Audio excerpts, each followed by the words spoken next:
everybody, it's your main man, Anthony Brogdon. Once again, I'm coming at you, and I got a very smooth dude on the channel. I mean, this guy is super smooth. He is a world-renowned chef throughout my town, Detroit. And let me tell you, what happened was he goes to all those events where he's cooking and providing his delicacies for people. And I saw him the other night at an event where he had his delicacies for us. And man, his food is good. And you know what's so extra special about his ability? He cooks healthy stuff. And he's gonna tell us about it, what that means. But I remember it's been a few years ago where he had something that did not have dairy in it. It was bread pudding. I'm walking and I saw him, it was at an art gallery, and I was with my son.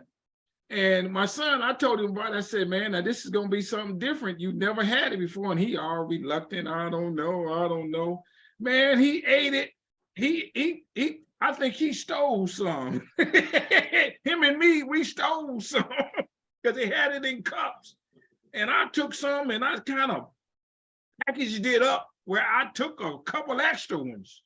There was some bread pudding, I think it was, or something, and we're going to talk all about it. But it was good. Let me tell you something. This is what I do with Strong Inspirations. I find these good people, these talented people, and I ask them to come on the channel. I'm not playing with you, my brothers and sisters. I'm doing not just only Black history, but I do wellness, because you won't be able to get to the Black history if you're not well. Plus, I want to not just develop your mind, but I want to develop your spirituality, your physicalness, your religiousness, and all that other stuff. And more of that to come here at Strong Inspirations. I'm not playing with you, my friends. I give it to you straight, no chaser. I am here to intoxicate your mind with this information that the guests give you. I just try to ask a few questions. Did you see the one I did with the guy who talks about urban farming? He's got Detroit's, if not one of the country's largest urban farms. Very proficient, and he's building a cooperative here in the city. Watch that video. Did you see the one I did with the guy out of New York? He talks about what the Africans brought to America in that enslavement conditions, the foods and things of that sort. Watch that video. Did you see the one I did with the lady who talks about herbs and what herbs? And when I mean herbs, I mean that you drink, the teas, the plants and the flowers and stuff like that, and the properties that it has. Watch that video. And I got many more of those type coming. I'm not gonna play with you. No, I don't want to, because I enjoy it. Hey, I'm a better person since Strong Inspirations. I've learned so much. And you're going to learn a lot from what this guy's got to tell you today. So do this, my friends. Hit the subscribe to Strong Inspirations. My numbers is up. We over 1,500. And I want to get thousands and thousands more of you to just hit that button, because you're watching me. You're sending me those messages. And the thing about subscribing, it's free. It don't cost you nothing. It don't ask no information. Really what it does, it lets me know you like me, because I like you already. You can count on that. And if you got something coming up, I'm out here promoting my people. You come on my show, I promote it. I blast it, because I want people to hear it. I want it to flow. Hit the like button on this video. You're going to like it a lot. Watch. It's going to make you think and make you healthy at the same time. Hit the notifications bell for when the videos come up. You get a ding, a shock, or something to let you know that Strong Inspirations has got new content. Matter of fact, you can watch us at any time. You know, just put it on. You ain't got to look at it. You just hear it. We're not singing and dancing here. but we are talking intelligently, especially my guests. So do that. You can take it and put it in your classroom, and you can move the cursor wherever you want to get whatever part you want people to hear. Got no problem with it. I just want you to get this. And then tell somebody about stronger inspirations. Don't keep it to yourself, my brothers and my sisters. Let it flow. Let this thing grow together, please. I appreciate you. Now you hear that, and many of you who have been watching me, you know I'm a filmmaker. I put 2 years of my life in this documentary, Business in the Black. One day I stumbled upon this information that there were slaves who owned businesses, and I did not know that. No one told me that in school, and I was a decent student. Got some A's here, some B's there, maybe a C every now and then. But nonetheless, I was always kind of attuned to Black history, and I didn't know that. I found that information, did some more research, and I chronicled it in my documentary, plus more. It's streaming on Amazon, my friends. And then I went one step further and I wrote this book. Now my sales is up. I appreciate all y'all who buy a book, and I'll autograph it. Get you a copy of this. It's like the documentary, but more thorough. This book is good. It's the #1 Black business history book on the market. There's no other book like that. And it's not just me telling you this. I don't even add no commentary. I let the facts stand on its own merit.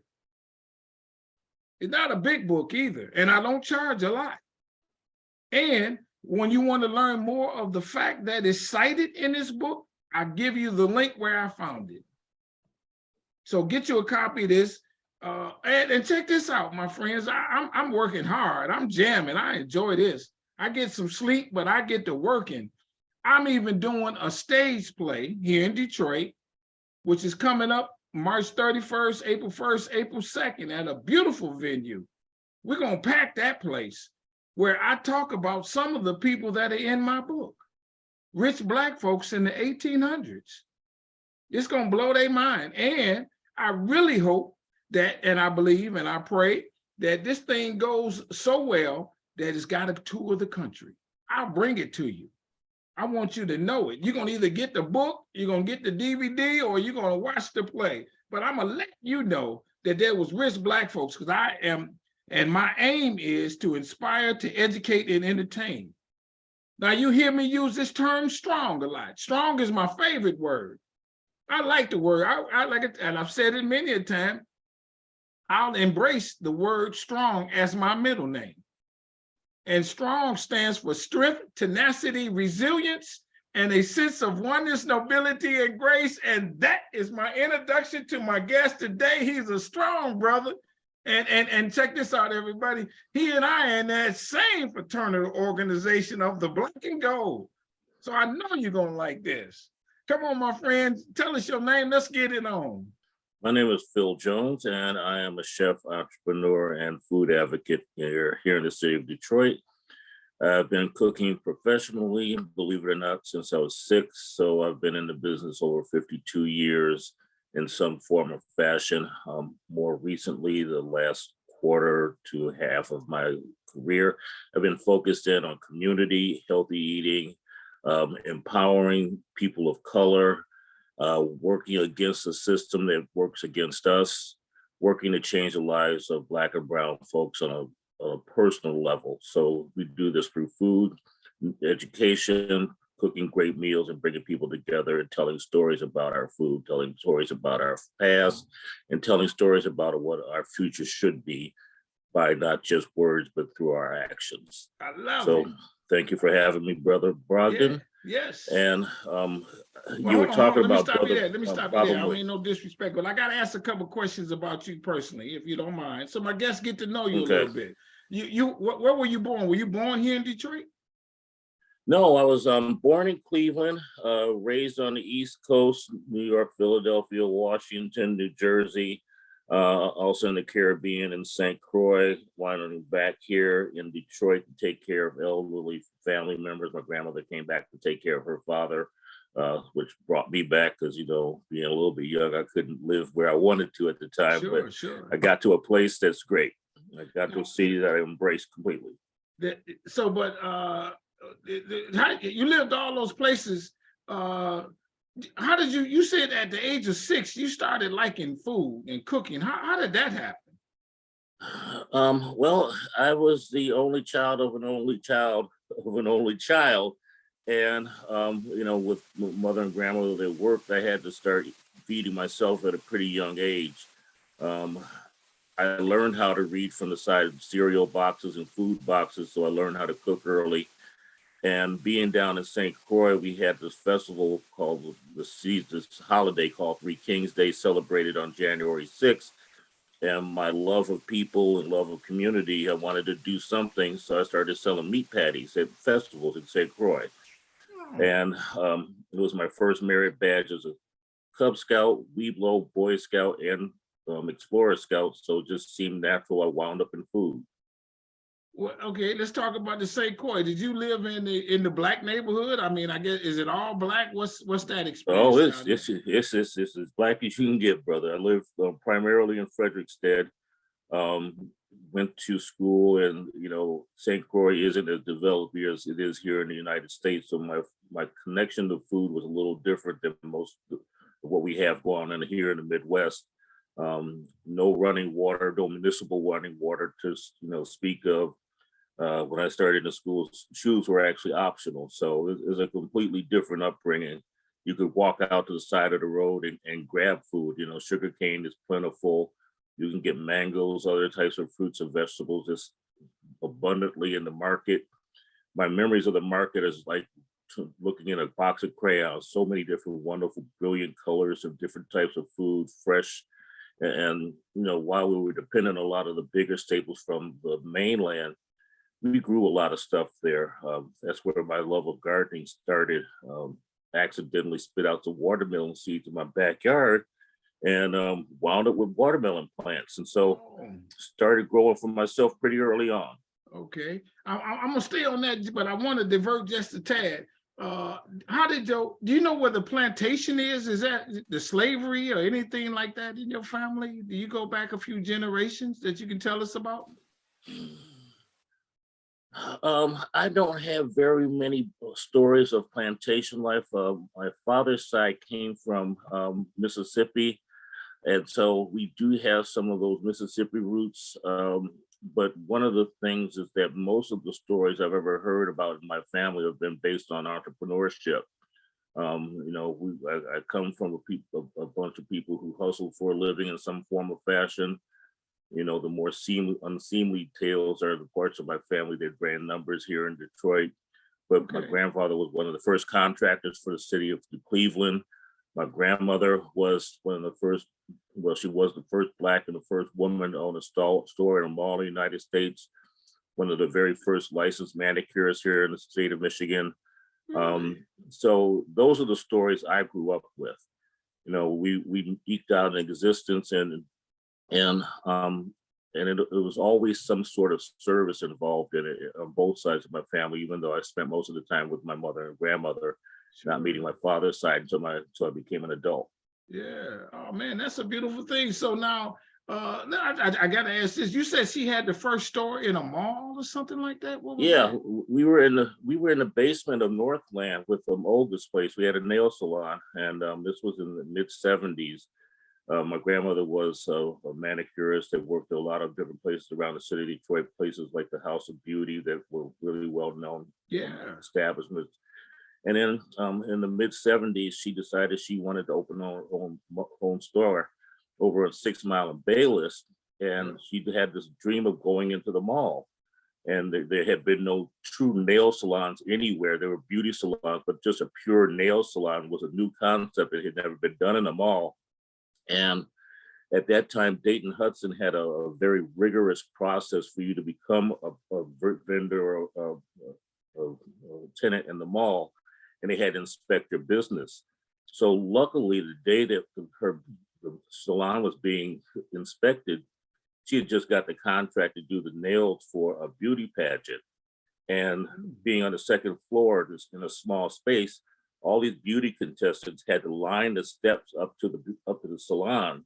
And so this gentleman, small nerdy guy with glasses, came to inspect, and he had to step over all these beauty contestants. And by the time he got to the top of the steps, he said, "You guys are in." And that started it. I love it. So and so this gives you that sense of entrepreneurship yourself. And then so what was it Correct. like? You were making beef patties and selling them. You had to cook them up. Did you develop your own little technique at that point? Because what's a beef patty? What's in it? Well, we actually called it pate, and so the patty part is more of the Jamaican pronunciation of it. Okay, It's a meat okay. pie, flaky crust, a curry, meat center, usually with potatoes, wonderful array of spices, but really flaky, handheld, honest to goodness, street food, home food, just really warm and comfortable. A lot of people are doing variations these days using other meats and vegetables and things like that, but just a handheld piece of love. Oh, I love it. You made money? Oh yeah, yeah. Wouldn't have done it if I couldn't. Yeah, but You I'm saying know, people they started looking for you. Did you do it on a consistent basis almost? I did it for all the holidays. I at an early age found a way to make money. I had hermit crab races down at the marinas down in St. Croix. It was always about hustling and making another dollar here and there. It was always about being headed to self-sufficiency. That's the one thing that was I always love it. put in front of me. Yeah, I got to ask you this question because you're a cool dude and all that stuff. Cooking is not a manly sport, a manly type profession. How did you overcome people saying, "Hey, you want to be a cook"? Well, I never said it had happened, and in historically, the kitchens, especially professional kitchens, have been dominated by males. You look at Oh, like really? Chef Hercules, who mastered French cookery, who helped bring and expand French food. Black men have actually been the culinary griots for many different cuisines. Italy today is dependent on technology and the ability and the availability of the processes set by Africans. We know how to grow tomatoes. We've cooked for kings and princes and communities throughout the world. Enslavement has taken and allowed us to pull food with us at every step along the way. And so men have been traditionally the professionals. Oh, really? We look to our home cooks, our mothers, our grandmothers, our sisters, and so that piece, yes. And the dynamics are changing these days. It's ever evolving, and I never faced any stigmatism or anything of that nature. Okay. Yeah. Only thing I heard was may have another. Oh, I love it. There you go. So now, give us some Black history. Look, are there some some in history, some Black men or women who have been to reach the highest pinnacle is in chefhood or whatever the proper term is? What do you call it? Is it chefhood? What's the word for it first? Well, just the position of chef. And let me just first say this: being a chef is not a cook. Cooks aren't chefs. We get a lot of people that throw Okay. the title of chef on themselves, or they're given the word. And chef is a position of leadership. It's a leader in the kitchen. It's a person who commands the next steps, who's responsible. And a lot of people think, I'm at home and I'm making these little meal packages for people, and they're just cooking for themselves and not leading groups of people. They give themselves the title of chef, and so that's a misnomer. And that doesn't mean that there aren't different types of chefs. Not every chef has to go to school, because I'm not a trained chef by personal history. you can have a pastry chef, you can have a chef on a small scale, the institutional chefs. There are so many different sorts of chefs, but chefs are leaders. Um, That's it. so I just like to really make that very clear. Okay. There's a lot of responsibility of being a chef. You know, we're cooks by foundation, but we're accountants, we're logistic folks, we're counselors, we're support systems, we're teachers, we're entrepreneurs. We've Okay. got to wear a lot of hats in the course of a day. You know, we had to administer first aid to staff. Sometimes you're the first and the last person that the person sees in good times and bad times. And so our profession is much deeper than just us putting our hands on food and throwing it in a I pot. got you. Is there like levels of chef? You know, that like chef 5-star. I don't know what the term is, but are there levels that you can be recognized in international organizations and that kind of thing? Oh, certainly. You can be a certified executive chef, and those are through different boards, such as the American Chefs Foundation. You can get certifications for things like sanitation and things like that through Serve Safe and Pro Start. There are different smaller agencies and groups and such that organizations that do recognize you for your accomplishments. You know, we have internationally, we have Michelin stars. A single Michelin star is still a stellar performer, and you know, a 3-star Michelin chef is the holy grail of recognition. Okay. Um, you know, we have here the James Beard Awards. We have some local, smaller national organizations that recognize, like individually, our Black and brown chefs of color and such here. So there are different levels of recognition for different organizations, but Okay.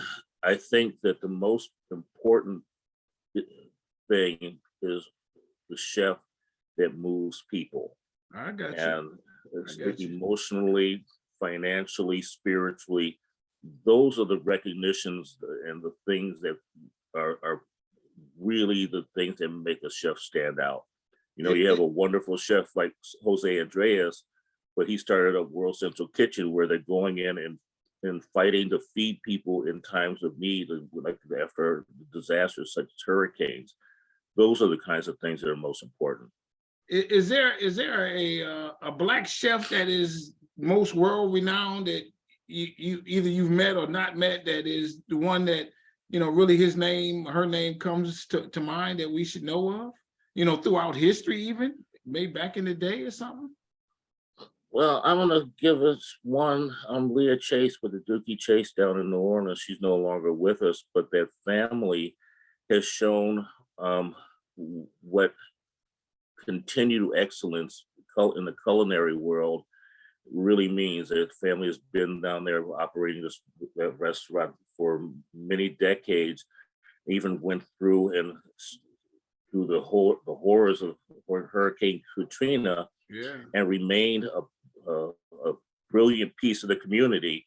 And sure. to this day has remained strong, using your word there, brother, Yep. in edifying people and building them up. Is there organization just of black chefs or cooks or something like that? There are several. There's one in particular that I'm involved with that I'm really proud of, and that's the Black Culinarians Association (BCA), based out of New York. We have a program, Mindful Eating for the Beloved Community, referring back to Brother King's use of the phrase beloved community. Mindful eating is a movement that has been permeating the language of food and health and wellness here over the last couple of decades. But you'll see that there's so few Black and brown players that we don't ever get the benefits of mindful eating, which is a really basic way of addressing some of the food needs that are very much making our food system inequitable and less than healthy. Now, one of the things that I recognize is you have a specialty in terms of your. Are you a vegan chef? Is that the specialty, and you do a lot of that? Because there are different levels even of vegan. And what is vegan? Oh, yeah, no. Well, vegan is, let me just start there. Right. Vegan is the production and the consumption of food that is dairy animal free. So no animal products at all. And that means even honey, because honey is produced by bees and figs too, oddly enough. Figs, even though they're a fruit and they're tasty and delicious, they're usually pollinated by a wasp, which winds up in the interior of the fig. So a true vegan won't eat figs. So I do a lot of vegan food, but to me, food is just food. And so I don't really have a particular category. I think the one thing that my food does have that is consistent is there's a story behind everything that I make, whether it is the recipe itself, the ingredients, or the food history in terms of its health viability. So there's always a story to tell. I have an organization here called Slow Food Detroit Central City, and our catchphrase is a meal shared is a story told. And a lot of our illnesses, a lot of our issues inside the food system can be eliminated if people have the education behind it and know which direction they came from and which direction they can go in. Okay, we're gonna talk about that, but I want to go back to vegan. Vegan, what is vegan? What is the term? I mean, you said it, but vegan means no. Say it again. No, what now? No, no animal-based products at all. So it's plant forward, using plants and plant-based foods as the basis of all your dietary choices. So it's no meat. No meat, no dairy, no fish, none of that. No poultry, none of it. But there is a level where there's a term where you don't eat beef and pork, but you do eat fish. Is there a term for that though? Isn't there some? Yes, that would be pescatarian. Pescatarian, meaning that no beef, no pork. Yeah, so it's a pescatarian. Under pescatarian, can you eat turkey? Fish. No, nope, not at all. You can eat whatever you want, but if you want to maintain that title, yeah, there's no animal products except for seafood. What's the detrimental effects, if you may know, of eating beef and pork? Is there such?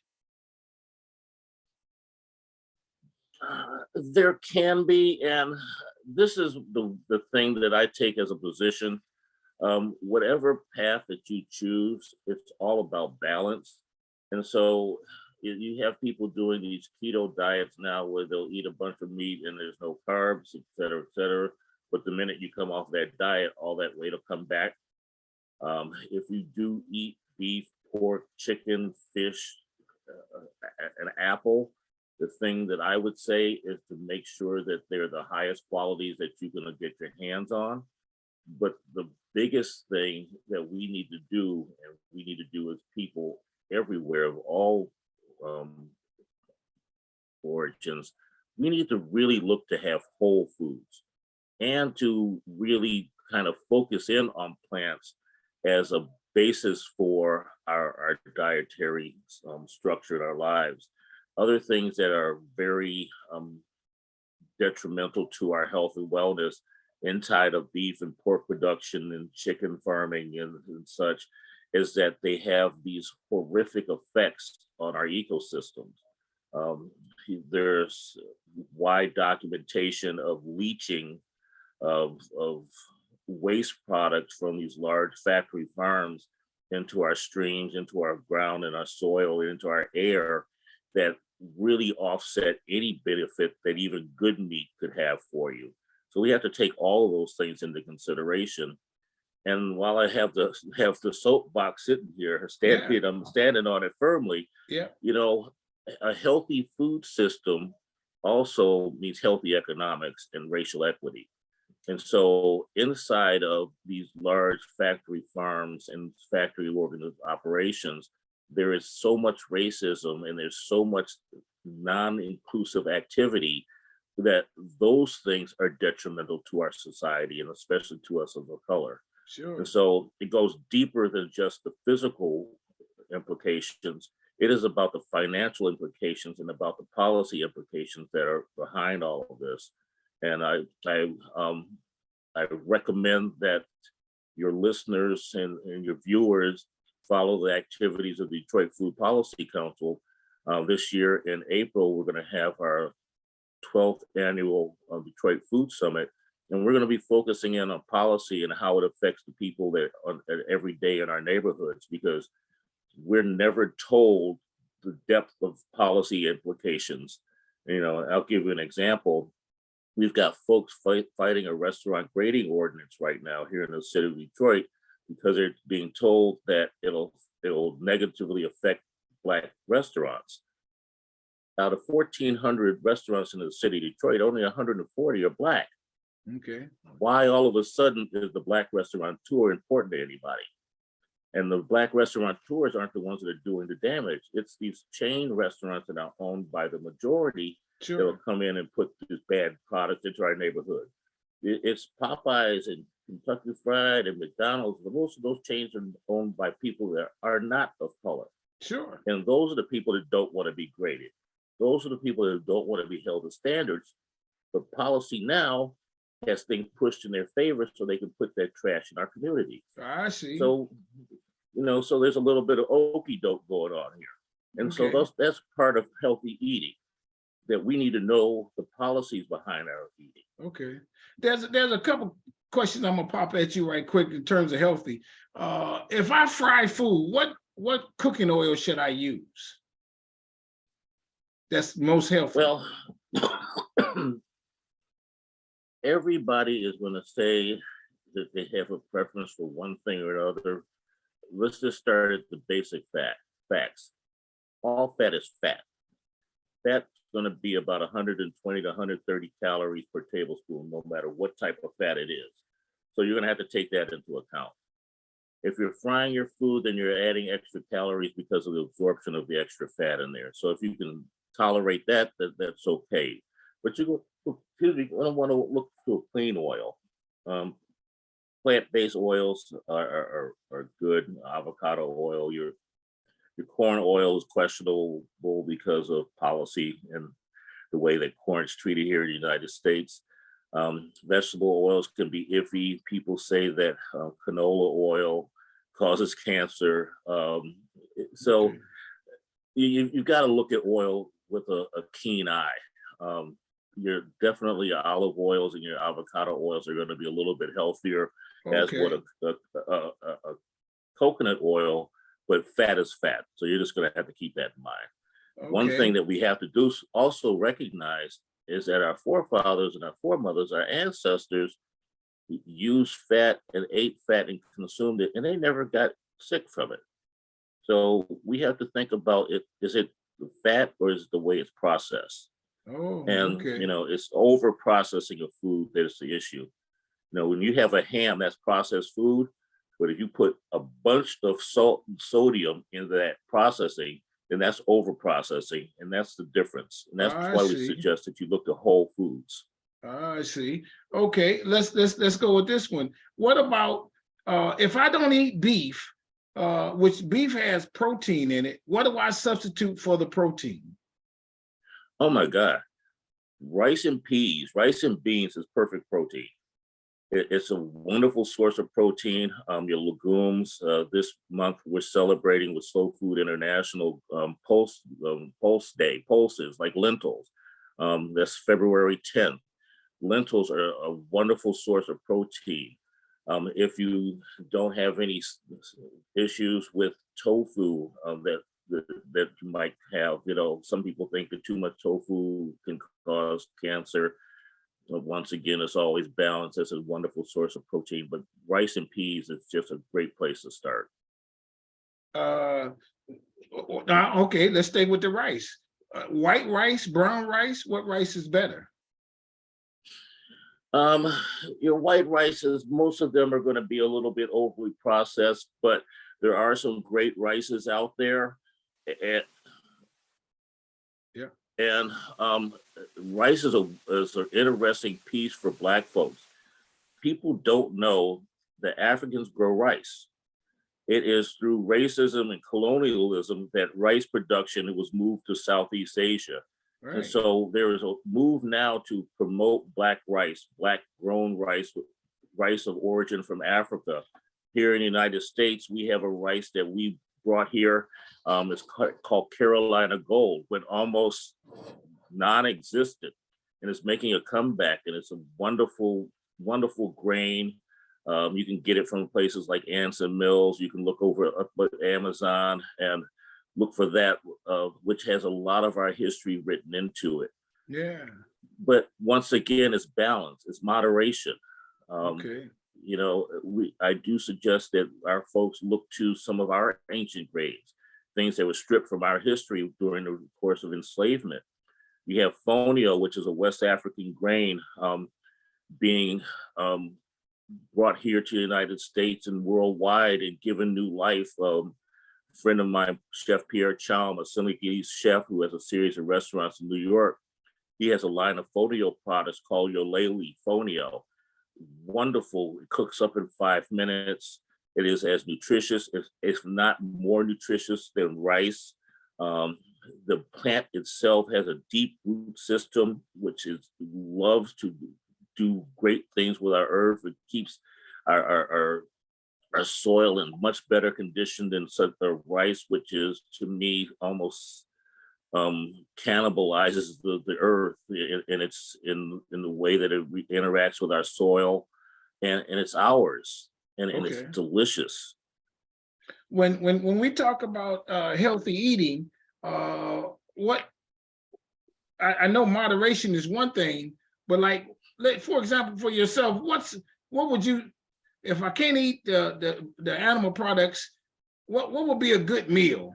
I know you alluded to it just a second. You said rice and beans with fruits and salads. Don't put salad dressing on it. What's a good meal?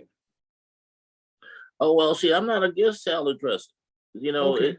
salad dressing, it can be good. We know, my business here, Pharmacy Food, one of the things that we try to do is we try to meet people where they are.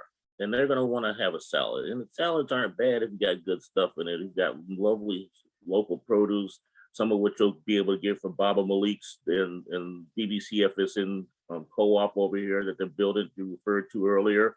We have a salad dressing that's our black eyed pea vinaigrette. Delicious, not too much in terms of the oil, but we actually use the black eyed pea, which is one of our things, our cow peas, our field peas that came from Mother Africa, and it gives it a higher level of protein. We have our golden ranch, which is the delicious version of ranch dressing. We use fresh herbs in there, and it's completely vegan. So you can make things that are tasty, nutritious, and have historical significance at the same time. So we've just got to be educated, and that's why I take a lot of time to actually sit and talk with people. We do cooking classes. I work with Keep Going Detroit. I work with places like Feed 'em Freedom over on the East Side. Just trying to get people to know and recognize that we can really eat well. You know, we work with Okay. Oakland Avenue Urban Farm. We did a demonstration, I believe it was last year, where we were able to take our fried green tomatoes, healthy it up a little bit. We crusted it with fonio, and it was a delicious flavor, a delicious new way of presenting an old favorite. So it's just really about getting out there, learning how to cook, getting our young folks to put their telephones down for a minute and get over to Big Mama's house and sit up with her and look at what she's doing with grandfather in the backyard. Yeah, sure. Get with our elders and find out, what do they do. We were Yeah. able to be healthy before we were enslaved, Yeah. and so we were doing something right. What about breads? I know breads have brown bread or white bread. Which bread is better? And some breads people have to cut out their diet and they feel better. What's your take on breads? Um, Once again, moderation, but we want to use breads that have whole grains, things that haven't been stripped of their actual nutrient, things that use the whole grain itself, and that bread hasn't been taken off, and so that it's not just empty calories. Um, Going and getting bread that's baked by bakers, getting bread that is baked by young Black folks that have been taught bread making, Okay. eating breads that are of our ancestry. Ethiopians have a bread called injera, which uses teff flour, which is not a wheat flour. It's a process that can take as many 5 or 6 days to make this flat bread that is fermented and it's rich and it's flavorful. And it's also the eating utensil for Ethiopian meals, which is in itself generally vegan. So we've been doing this vegan thing for a long time, and it wasn't vegan; it was just dinner. So I'm always hesitant to give things titles, because when you start giving them names and titles and things, it becomes a way of vilifying it too, I got you. and making it something a little bit different. Uh, sugar is not good. Excuse And me? there's some sugar. I'm sure Ooh, white processed sugar. What's your the take on devil. sugars? The devil. Sugar is absolutely at the core of many and most of our health issues in terms of food. And the sugar industry has gone to great lengths to villainize other commodities. And so that's why we have this battle for fat, because the cigarette industry wanted to make someone else liable for the work of its devilish design. I worked with the James Beard Foundation nationally, and I had the pleasure of being able to debate the vice president of Pepsi, and he took offense to the fact that I said that sugar and Pepsi and companies like that have killed more people than any dope dealer I've ever known, and I've known a Wow. few. And that's the truth. It is at the core of many of our issues, and processed sugars are horrific in its effects on our bodies. We think about it just in terms of diabetes, but it goes a lot deeper than that. Our blood Okay. pressure it goes a lot deeper than that. Now, when we talk about sugars, sugars has many forms, though, and I hope maybe you know what I'm talking about. Like fructose and sucrose, and all those are other terms for sugar. Yeah, I mean, and that's it's complicated. Basically, you're gonna find sugars in some of the more obvious places, but then when you pick up your bag of hot Cheetos, sugar plays a great big part in that. Sugar is used in caramel coloring. It's in places that you would never know that you're getting sugar. And so it really leads one to know that in order for us to avoid the evils of sugar, we have to cook. And I'll keep coming back to this. We have to cook for ourselves. The only way we're going to be able to do better is if we know what's going in our food. And it's obvious that government policy is not making it a priority to tell us what we're eating. So instead of someone telling me what I'm eating, I'm going to know because I put it in the pot myself. Wow, And I love it. that has to be at the forefront of our activities. We have to go to our children's schools and see what they're eating. I see kids eating a variety of things that have hidden death traps in them, that allow us to continue this enslavement. We don't have whips and chains anymore. We've got bags and sacks and boxes and bottles. Those kinds of enslavements where we're purposely keeping ourselves on the plantation I got you. where we're at now. Candy is not good because it's got a lot of sugar in it. That's a simple example. But we get hit in the face with the bright packaging from the time we're one. Right. You know, Right. it looks good. It's enticing. It's got the funny little characters. You know, we're battling now over M&Ms. It's that's a ridiculous battle. You Yeah, know, sure, but sure. it is what it is right now, Yeah, sure. but it's attractive. You know, I, something sweet's always wonderful. I alluded to earlier how you made some bread pudding that was vegan bread Yep. pudding. What Mhm. if I'm not asking for your recipe for it, but Oh, I'll what's the give it. ingredients in vegan bread pudding? It's very simple. We just use coconut milk, and we can get some extra body and such. We take chia seeds to grind it up. It acts as a binder. You can eliminate animal products wherever you need. There's always something that you can substitute it with, but we still have to be careful then because we look at things like Impossible Burgers, and then you look at the ingredient list, and it's 100 ingredients long, and some of which I can't pronounce. So we have to be careful in all of that. And once again, we're going to come back to who did it, who cooked it, when was it made, who's behind it. I got you. Almost as we come to a close, vegetables are very good. Are you high in terms of your offering using various vegetables, greens, cabbage, what have you? Oh, certainly. And one of my favorites is the sweet potato, which is full of antioxidants, A, C, D, E, and vitamins. It's if you're seasoning up these things and using some of our better known and well known and well documented spices like cumin and turmeric and things like ginger that have strong anti-inflammatory properties. You Right. can jazz all of that up.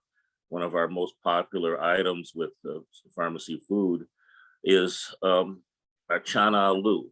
And our chana aloo is a sweet potato, chickpea, and collard green curry that has roots in the Caribbean and India.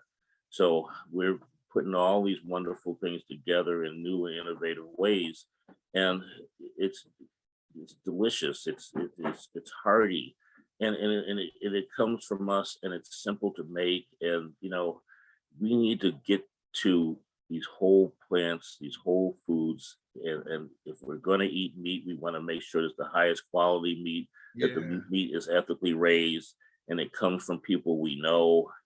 We don't have to buy this great big monstrous food systems offerings. We can support people that we know, that know and love us, and that Yeah. we can talk to. Let's say that this, somebody is who's watching this show is in some small town, some rural town, and they don't have a healthy eating store nearby. What would you suggest for them? Is there ways that they can buy some of these products online, or yeah, what would you suggest? A lot of these things are available online.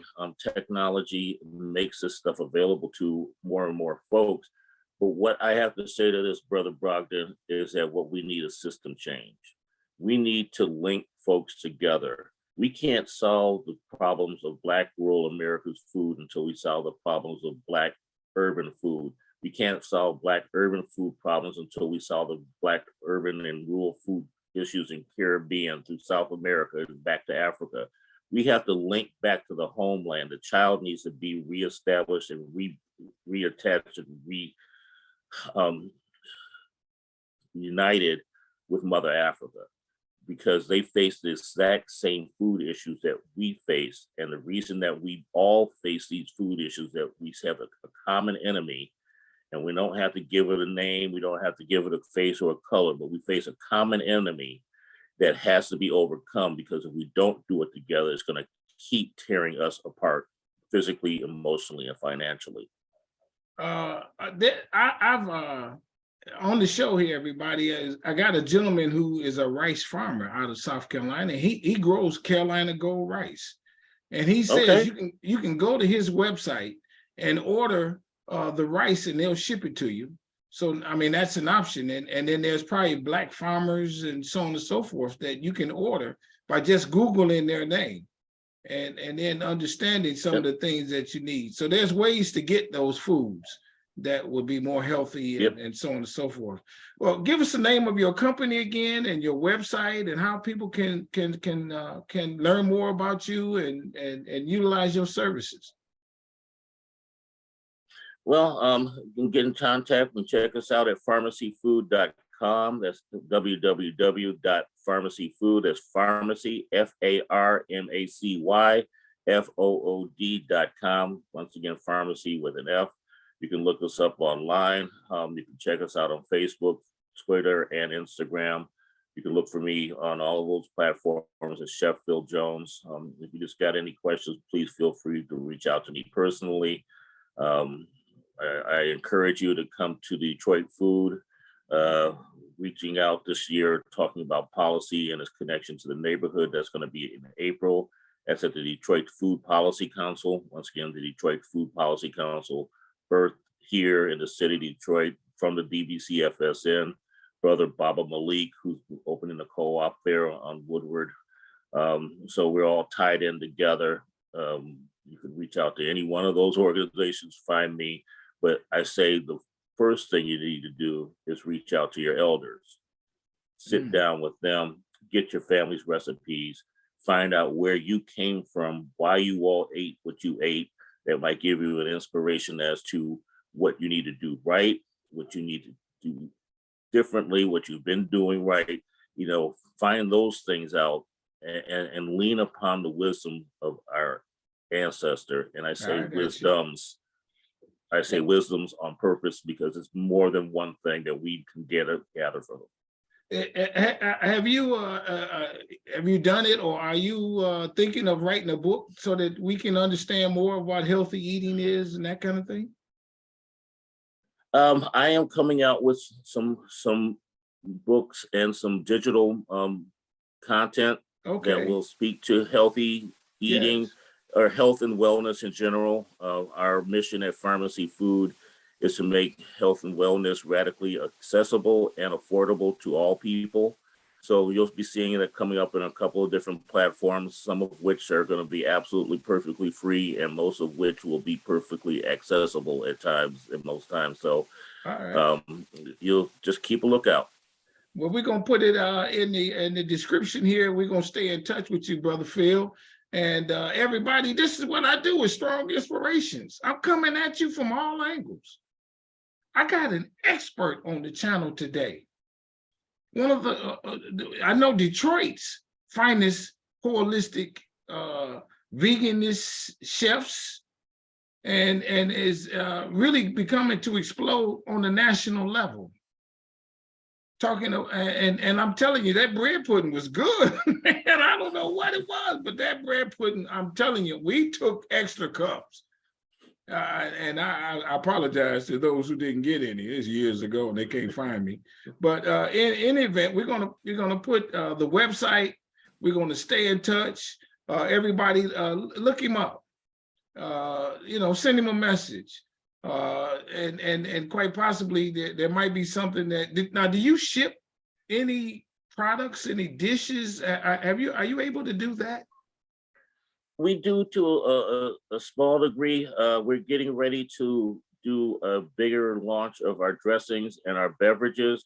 I do a hibiscus tea that is out of this world. We have a lavender lemonade, which helps with stress and anxiety. And we have a Southern sweet tea that is just plain old delicious. And so you'll see that our dressings, our black eyed pea vinaigrette, our golden ranch, our ginger turmeric, honey dressing, and our roasted tomato vinaigrette.